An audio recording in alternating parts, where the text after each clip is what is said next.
Goeiemôre, dis vandag Dinsdag, die 13de Mei. Vanoggend lees ons saam Jakobus 1 vers 22 en 27. Wees doeners van die woord en nie slegs hoorders wat julle self mislei nie. Dit is suiwer en onbesmette godsdiens voor God en die Vader, om na weeskinders en weduwees om te sien in hulle elende, om jouself onbesmet van hierdie wêreld te hou. Jakobus is baie prakties in sy geloof, prakties in hoe ons geloof moet uitleef. Hy sê uiteindelik dat ons moet nie net sê ons glo nie, ons moet doen ook. En die maklikste manier, die beste manier, die sigbaarste manier om jou geloof uit te leef, is om te sien na mense wat kwesbaar is in die wêreld. Weeskinders, weduwees, hulle wat sukkel in die lewe.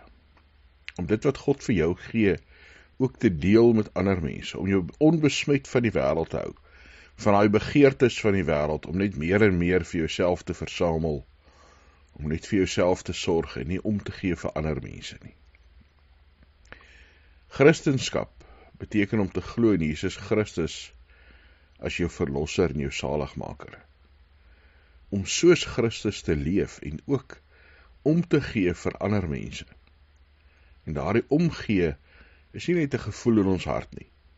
Dit is 'n manier waarop ons optree, 'n manier hoe ons lewe, 'n praktiese uitleef van ons geloof. Mag God deur ons as gelowiges, deur ons as gemeente, deur sy kerk, sigbaar wees in die wêreld. Hemelse Vader, ons bid dat ons deur die Gees wat ons lei, soos Jakobus sal sê, doeners van die woord sal wees, nie net hoorders daarvan nie. Maak ons oë oop, Here, om te sien waar daar nood in die wêreld is, waar ons u liefde en u genade kan betoon aan ander mense. Dankie dat u genade en liefde aan ons betoon het. Here, dat ons u sin kan wees en kan leef in vrede en in hoop, in sekerheid, dat ons vir ewig saam met u sal leef. Mag ons ook hierdie boodskap van hoop en van krag bring na ander mense. En daar waar ons die woord bring, mag ons daar ook nood verlig. Here, bystand gee op praktiese maniere. Dankie dat ons kan bid vir ons kerk, dat ons kan bid, Here, vir u kerk oor die wêreld.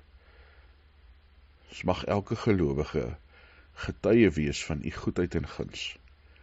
Mag die wêreld besef dat u God is.